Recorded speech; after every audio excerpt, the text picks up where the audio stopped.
Hay asesinatos que se anuncian con disparos, con gritos o con sangre, y luego están aquellos que a simple vista parecen un accidente más. Un coche, una carretera, un cruce, un impacto que cualquiera podría atribuir a un despiste.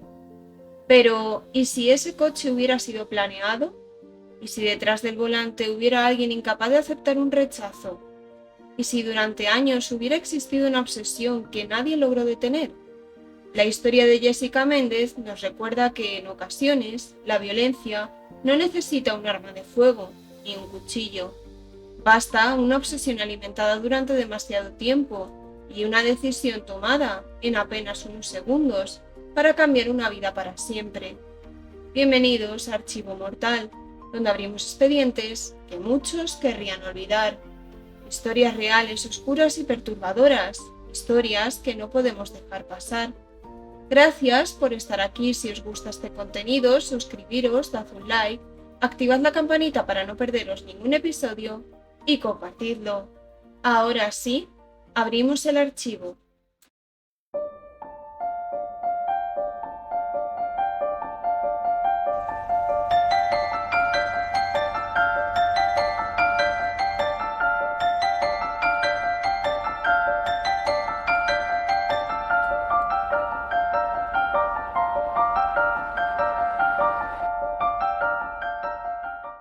Jessica Méndez tenía 29 años en el momento de los hechos. Residía en Pontevedra junto a su pareja, Ismael, con quien llevaba teniendo una relación sentimental desde 2019. La joven llevaba años siendo acosada por su vecino de 43 años, llamado José Carlos Eirín. En un principio, la relación de Jessica con este vecino era cordial y amistosa. Sus familias se llevaban bien e incluso realizaban tareas en el campo juntas y hacían planes en común. Pero todo cambió, al parecer, cuando José comenzó a tener actitudes y comportamientos poco respetuosos hacia Jessica, poniéndole el brazo en el hombro o la mano en sus piernas. Ella lo comentó de inmediato con sus padres y las familias empezaron a distanciarse, rompiendo la relación entre ambas en 2015. Cuando Jessica comenzó su relación con Ismael en 2019, todo esto no hizo más que complicarse. José estaba total y completamente obsesionado con Jessica. La vigilaba, la seguía o la llamaba insistentemente desde un número desconocido. Ismael, la pareja de Jessica, contó que cuando salían de fiesta a altas horas de la madrugada, la joven recibía muchas llamadas de un número oculto, al que ella no respondía. Cuando Ismael le preguntaba, Jessica decía que sabía que era José Carlos y que la situación se había repetido en diversas ocasiones.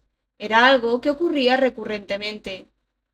Jessica vivía junto a su hermana en Barro, pero acabó mudándose con Ismael por el miedo que le causaba su propio vecino. José la observaba, la espiaba. Cuando había algún hombre presente, no, pero cuando éste se iba, José aparecía.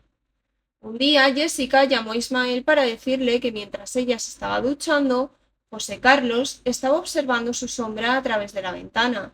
Es por ello que la joven tomó la decisión de mudarse con su pareja. Hasta el mismo cuñado de José Carlos, que mantenía una relación cordial y buena con Jessica, llegó a mandarle mensajes a la chica advirtiéndole que el hombre rondaba la zona y además le indicaba que la estaba vigilando. En más de una ocasión las ruedas del coche de Jessica parecían pinchadas y la joven sospechaba que el autor era José Carlos, aunque esto no se ha podido probar. El hermano de la joven contó que sus padres habían llegado a instalar varias cámaras de seguridad en la cochera del domicilio. Tanto el hermano como sus padres coincidían en los relatos. En numerosas ocasiones habían visto a José Carlos observándola desde un portal de la zona. Cuando lo sorprendían, el hombre simplemente echaba a correr. Jessica llevaba sufriendo este acoso desde que era adolescente y llegó incluso a recibir las siguientes palabras textuales: "Si no eres para mí, no eres para nadie". La joven vivía con miedo, acosada, vigilada y constantemente incómoda. Es así como debemos trasladarnos a la mañana del 17 de marzo de 2022, en la carretera N550, a la altura de la aldea de Constenla, en Barro, Pontevedra. donde tuvo lugar un fatídico y mortal accidente. Un vehículo que circulaba a unos 80 kilómetros por hora se salió de la vía por la derecha hasta impactar contra la puerta del conductor de otro vehículo, un Seat Ibiza, donde iba montada Jessica. Los primeros conductores que pararon al ver el impacto de los dos coches declararían posteriormente como testigos en el juicio. Un joven que iba con su pareja relató la conversación que tuvo con el otro conductor, al que vio salir del coche, y le preguntó si se había dormido o si le dolía algo. Según dijo la chica, él afirmó encontrarse bien. Le sorprendió no verlo nervioso ni asustado por lo que había ocurrido. Al llegar el hermano de Jessica, se dirigió de inmediato al otro conductor.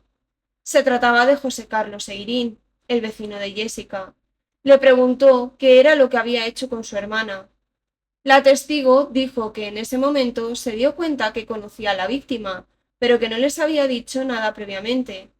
Otra conductora que paró en el lugar afirmó que también vio a José Carlos tranquilo. Cuando los servicios de emergencias llegaron al lugar del accidente, metieron a José Carlos en una ambulancia y a Jessica en otra. Ismael, la pareja de Jessica, vio una gran aglomeración de coches en la carretera, donde había turismos, ambulancias, bomberos y varios coches de la Guardia Civil. Como Jessica acababa de irse del domicilio, pensó lo peor. Echó a correr y al llegar, lo primero que presenció era que uno de los coches estrellados era el de su pareja y que al lado se encontraba su vecino y acosador, José Carlos Eirín.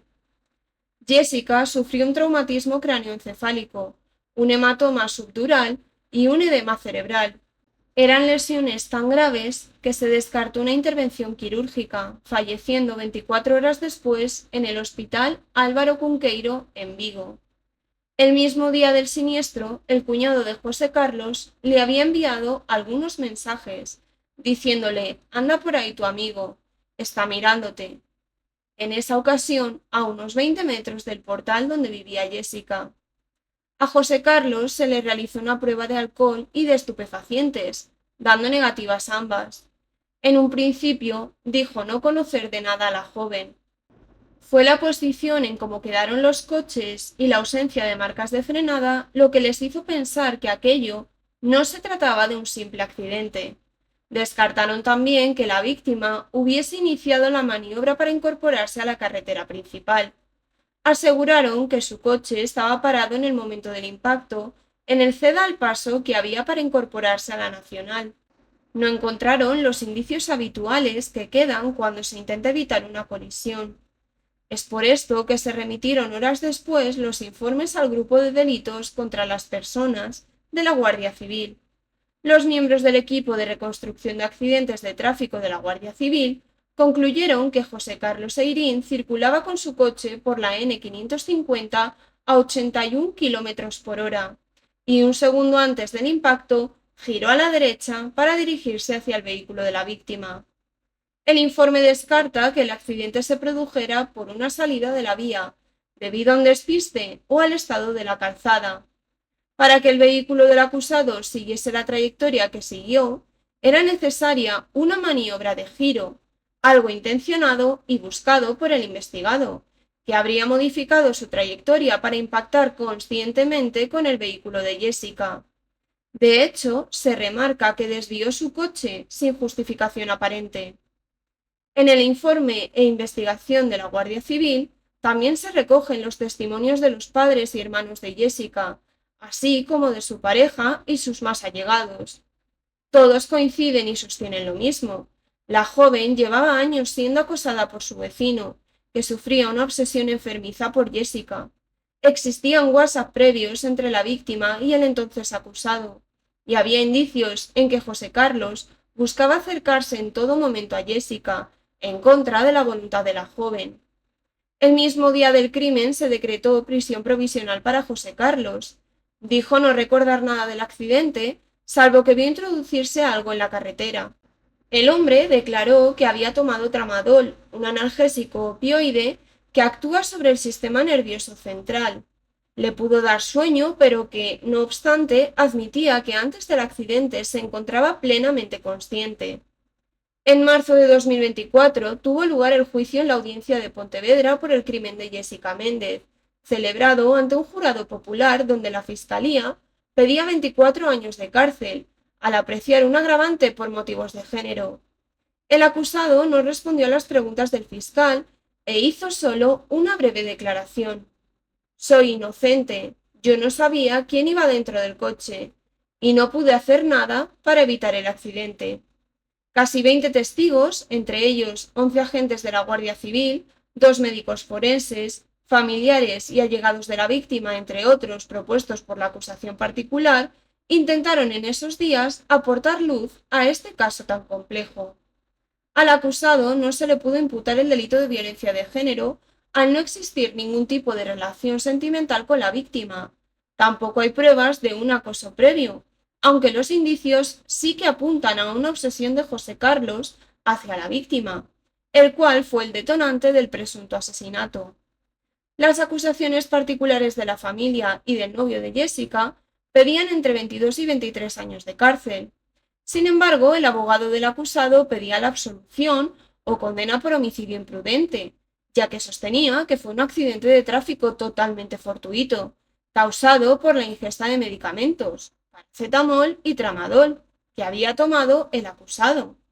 Según el letrado, los medicamentos le habían provocado una pérdida de visión, la cual fue la causa del terrible accidente. El fiscal sostenía que minutos antes José Carlos había reconocido el coche de Jessica y se había percatado que la joven iba en su interior, por lo que maniobró para dirigirse hacia su coche, quien se encontraba parada en el ceda al paso, con la intención de acabar con su vida.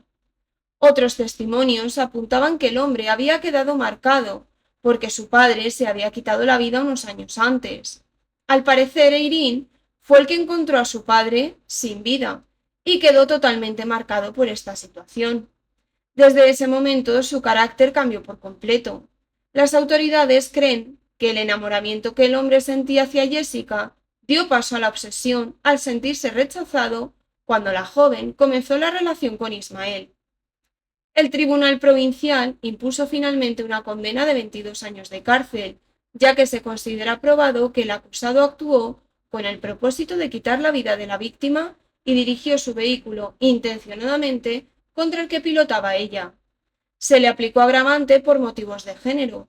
Junto a los 22 años de cárcel, Eirín tiene prohibido acercarse a menos de 500 metros de los familiares de Jessica y del que era su pareja sentimental, o de comunicarse con ellos durante 32 años. En febrero del 2025, el Tribunal Superior de Justicia de Galicia desestimó los recursos de la defensa y confirmó íntegramente la condena de 22 años de prisión. La justicia dejó claro y ratificó que no fue un accidente, sino un asesinato con alevosía, premeditado y machista. El caso de Jessica Méndez deja una pregunta incómoda. ¿Cuándo deja una obsesión de parecer simplemente insistencia para convertirse en una amenaza real? En muchas ocasiones, la violencia no comienza el día del asesinato. Empieza mucho antes, con el control, la vigilancia, el acoso, la incapacidad de aceptar un no y la sensación de impunidad de quien cree tener derecho sobre la vida de otra persona. Recordar a Jessica no consiste únicamente en reconstruir cómo murió, sino también en reflexionar sobre todas esas señales que, vistas con perspectiva, anunciaban que el peligro ya estaba presente. Si este caso te ha impactado, te invito a seguir el canal, compartir este episodio y dejar tu opinión, siempre desde el respeto, por supuesto. Me ayuda muchísimo a seguir investigando y dándole voz a otras historias. Nos escuchamos muy pronto con el siguiente caso.